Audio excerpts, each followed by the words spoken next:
So this is the recording, the second try. The first try I didn't record, so now we're taking the second try and see how that works.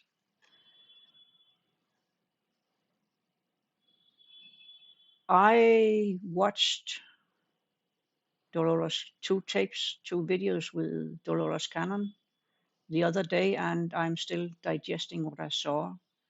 I'm still digesting I think the English word is ramifications of it. How deep a lot of stuff goes, how deep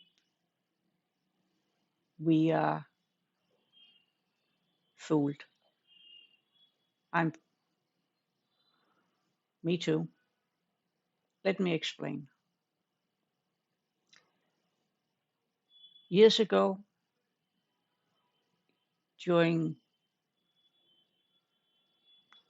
a bigger crisis in my life, I started listening to Dolores Cannon, and I was fascinated by her quantum healing, hypnosis therapy, and all the stuff and all the books she wrote. I listened to audio books, a lot of it, all her audio books, all that I could find online, and I listened to it. And I found a therapist.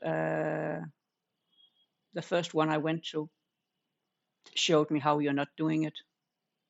Basically, in less than 2 hours, she did the whole procedure where she is like, it takes 4, 5, 6 hours, at least 4 hours, at least, probably rather 5 and 6. And in my case, when I learned it, it takes 6 hours. And then I found another QHHT therapist, quantum healing hypnosis therapy. And I had some deep experiences that make sense to me, that helped me with the decisions I took a few years later. All good.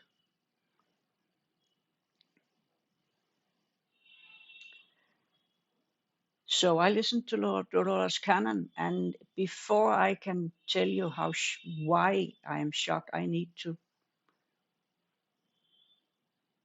talk about all the other things I learned in the meantime. Since 17, 18, I've been listening to tons of videos. Dark Night of the Soul, narcissistic behavior, abuse, psychopaths.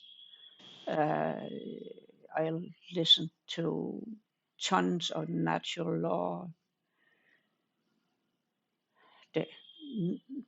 name dropping here, David Icke, Mark Passio, and then came Richard Grannon, Trevor Isley, some American ladies that are beautiful. I can't remember the names anymore.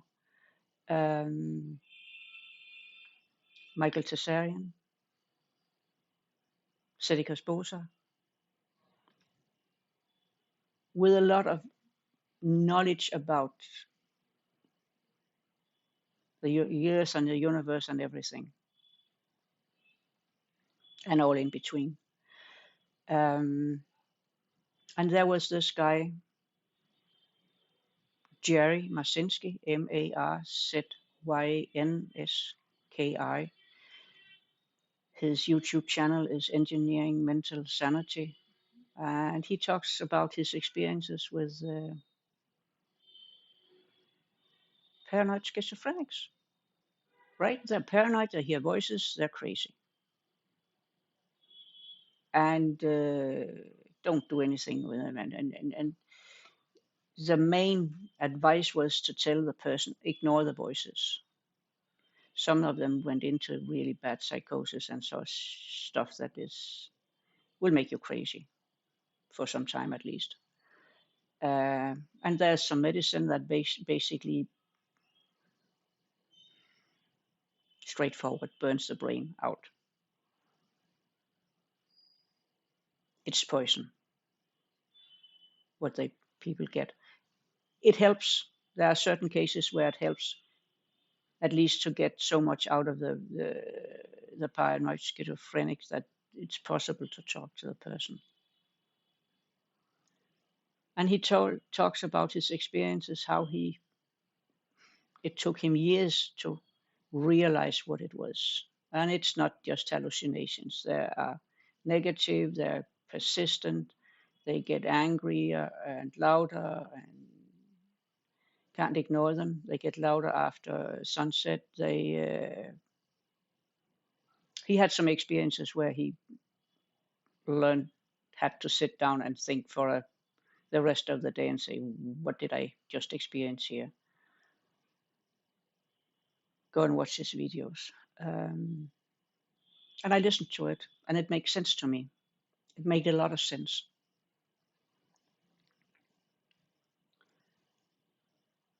And he talks about where thoughts come from. We have learned that our thoughts are our thoughts. I think, therefore I am. Not true. Most of the thoughts we have in our chatter brains, the highway that is running through with 8 lanes this way and this 8 lane the other way, and then a few hundred crossing. It's not your thoughts. I've been thinking about it, and there might be, maybe we for a time should talk about the real thoughts and what they are, and they're definitely not like that. They are not like voices. And even when you talk, say the word voices, you should know it's not your thoughts. They can be intrusive, like in the emotional flashbacks. Well, Jerry Masinski gives an example. He lives in, I think it's Texas, and he is out in his backyard with a big machete, and he's not cutting his grass, he's hacking down the cactuses. And then this thought comes to he could cut down his beautiful dog, his beautiful white husky. Where does that come from? It's not his thought. He would never do that. He has an interview on with Dharma Portal, DHARMA Portal, where they discuss all this, and they talk about the Vasista yoke. Vasista yoke wrote a book. It's a long one. It's a deep one. Also discussing what thoughts are. I'm attempting to read it. It has taken me a long time to come so far that I can read a few pages per day. That's another long story from my life, but I am starting to read it. But the basic things is that most of the thoughts we have are that highway, voices chattering. It's not your thoughts. It's not you. Period. It's not yours.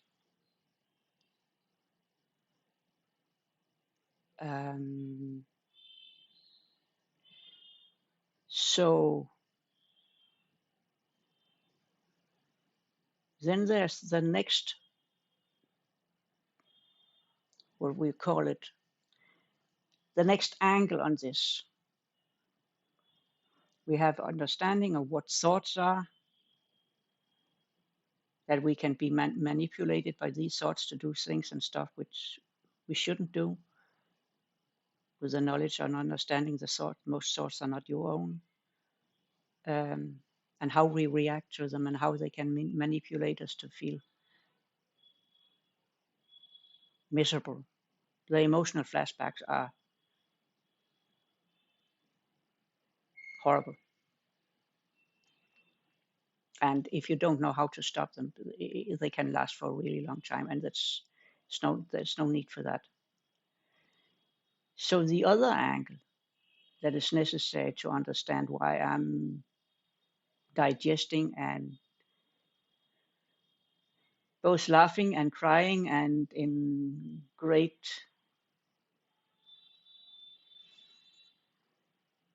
what to do now. This is the following. Most of the New Age spirituality is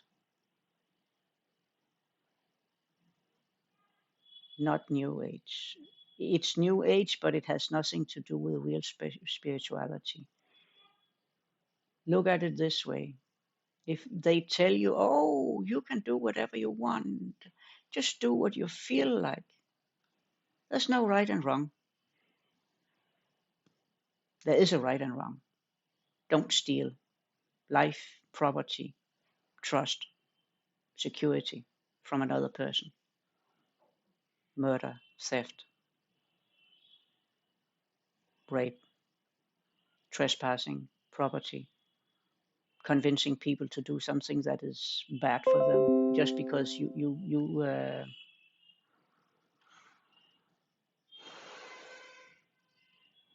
because somebody else thinks it's gonna be good for them.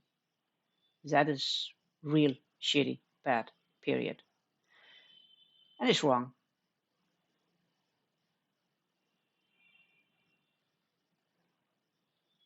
And there's a lot of going for emotions.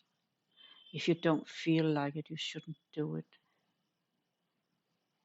Well, my example is I'm sitting and doing my meditation and I don't feel like moving, but my house is burning. I need to get up and save my stuff and get the cat out and the children and, well, get the children and the cat out and all the other stuff and get somebody to come and help me and stop the fire. If a kid is running towards the street and there's a big truck coming, you can.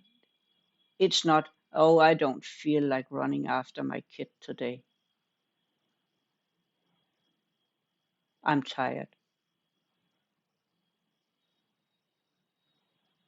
It's wrong. This that's one of the. It's wrong.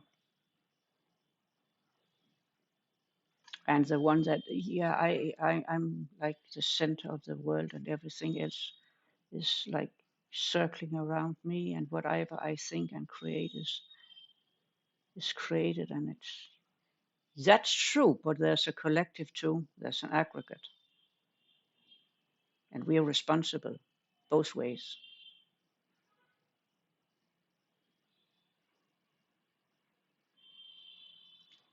And then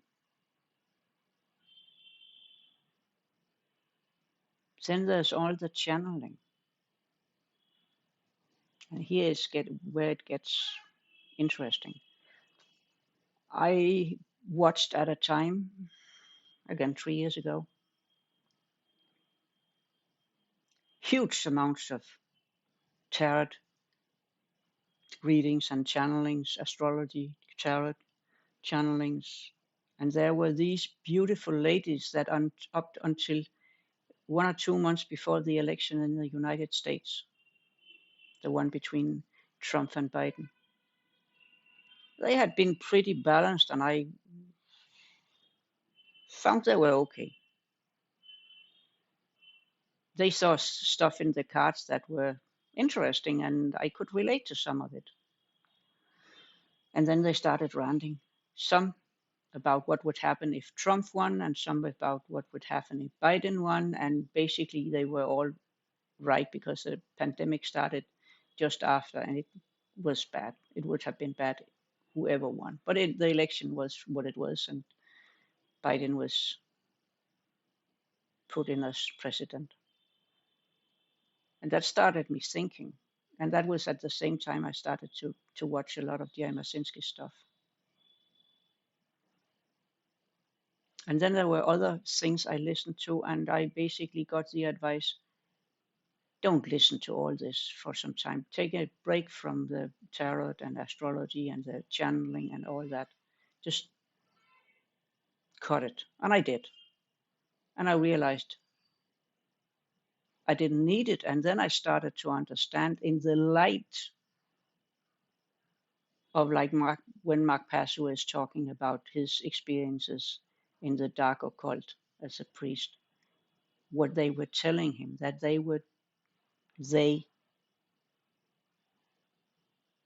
he was a priest, would flood the market with all these books about channeling. And they did. And everybody is channeling. Archangel Michael, Saint Germain, Mother Mary,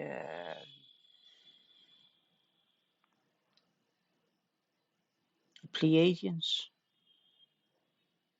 councils. There, one lady was at a time really famous for having contact to her son, who had died some years ago, maybe in the, I don't know if he was 12. I don't know how old he was, but she was channeling him and he was telling these beautiful stories.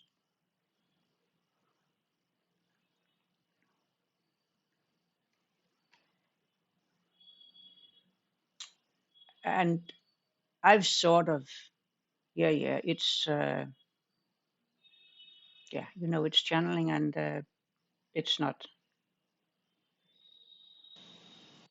I don't listen to it anymore and I don't find it interesting. I have my opinions about it, as you understand. And then I'm sitting and listening to two tapes, two videos, again from Dharma Portal um, on Telegram, his channel on Telegram, where she's talking. And I'm sitting and listening. And I'm like, holy, this is how deep it goes. This beautiful lady with her brilliant therapy was approached through her clients by these energies in a soft and gentle way and persuading her. People were, in the beginning, it was all about, she worked with people who had been adopted, people with loss of time where they had been adopted. Then it was past lives. And in the later years, and what I mostly experienced was with my clients was from this lifetime.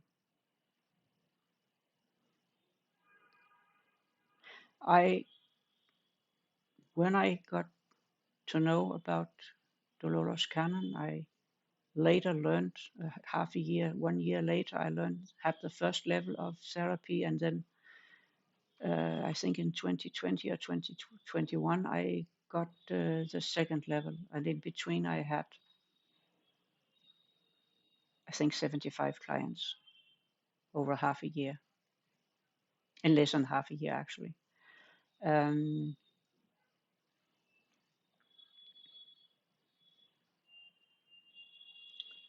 and here's another, all this I have been saying so far is what I have heard and what I've been seeing and what people have been telling me.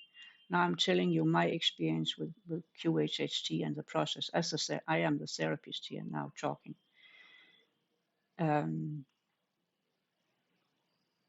There's a reason why it takes a long time. There's a reason why it's a thing that works, and you learn to deal with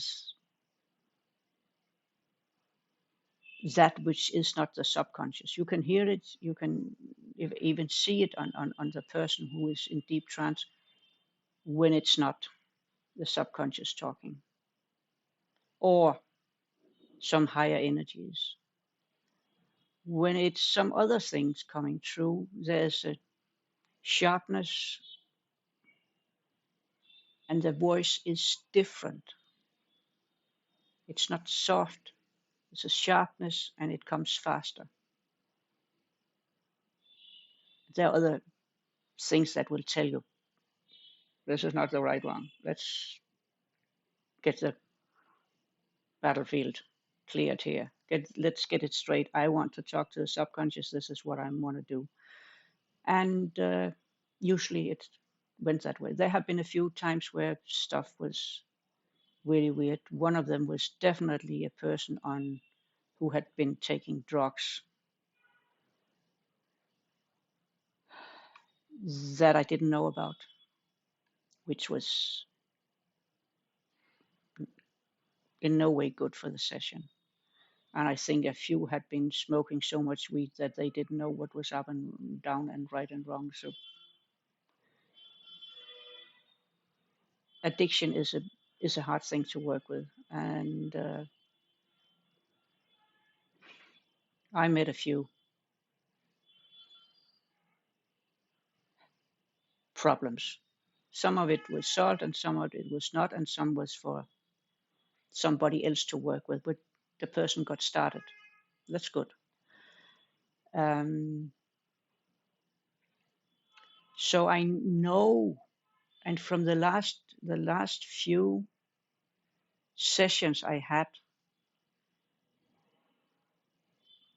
just when the first lockdown started to ease, and people could come to my place and have sessions, there were a change in what came through, and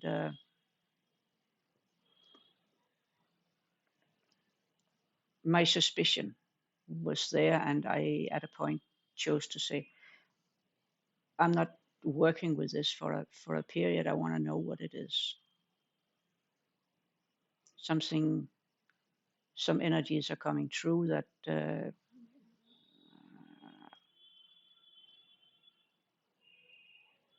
I didn't feel at that point, didn't feel competent to work with, and didn't have the courage to say that I don't want to, or look it straight into the eyes and say whatever I needed to say with the client. Now there's a few other problems, not problems, other issues come up in the last 2-3 years. So still I'm looking at it with, I'm waiting.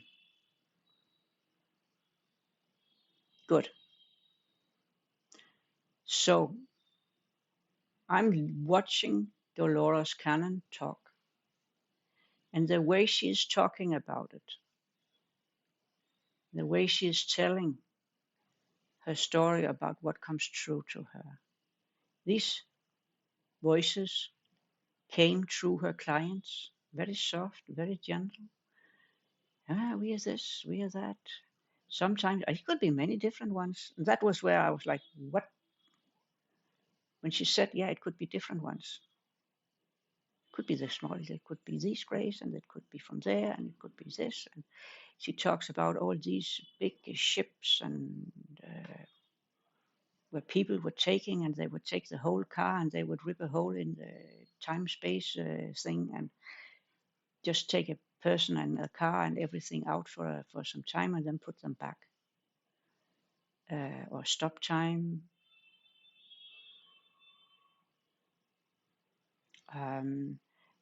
But mostly when she talked about who would come true to her,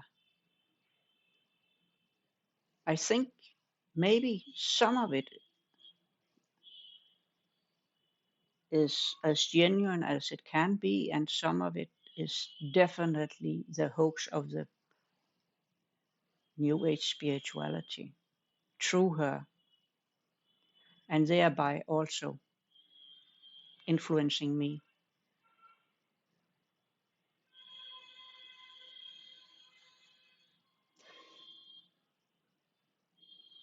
Lately, the last few days, there has been a seminar online, Freedom Under Natural Law, FUNL 3.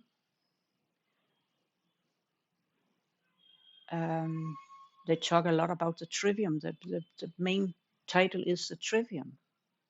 Gather knowledge, information, gathering, then you deal with it, and then you have a result. Input, processing, output, right?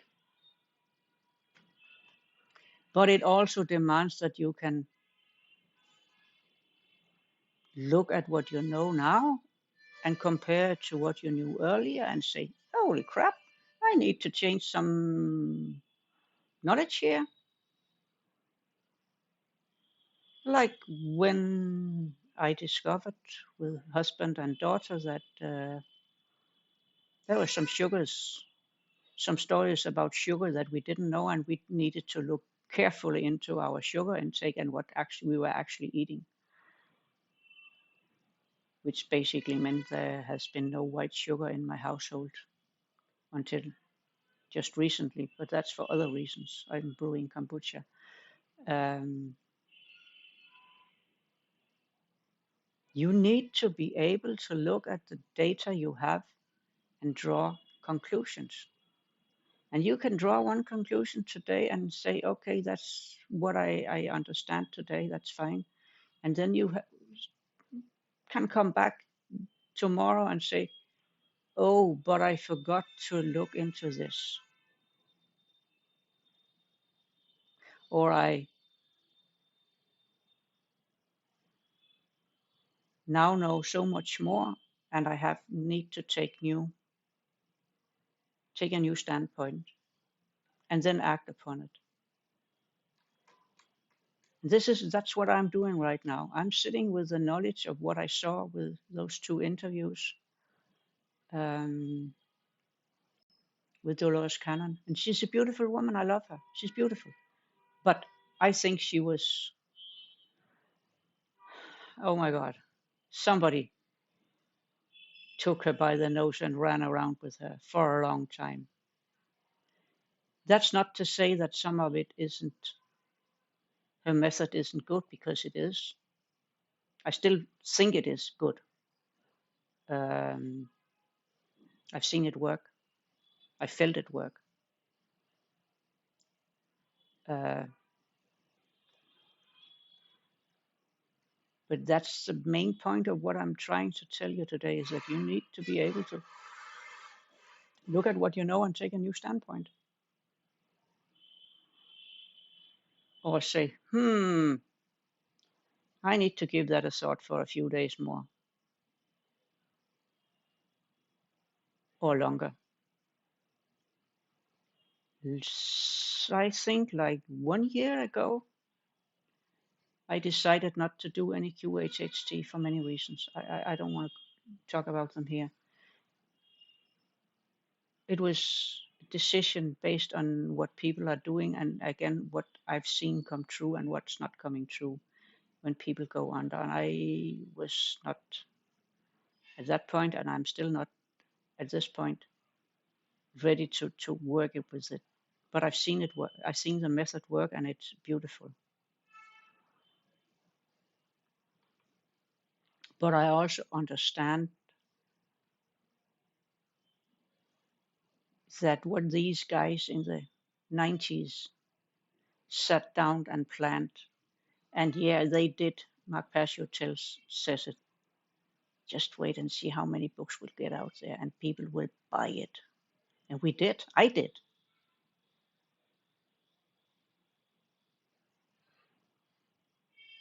And people are still buying self-help. Oh my God, you can get rich. You can still get rich from doing it. Meditation methods. If Maharishi Mahesh Yogi is one of them, I don't know. I think you again will have to go back to the basic knowledge.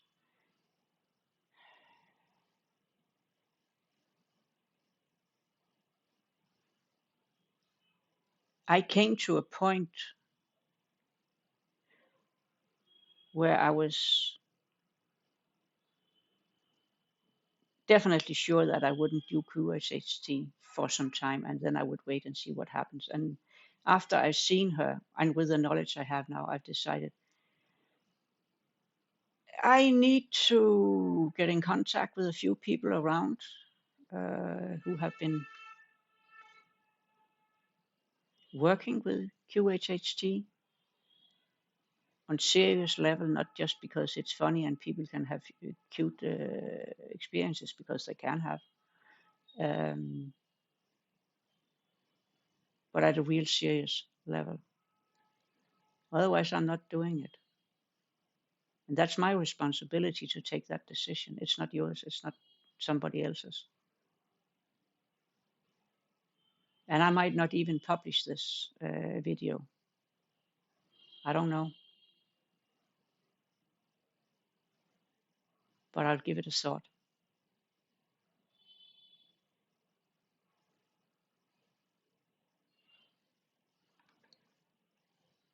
Take care out there.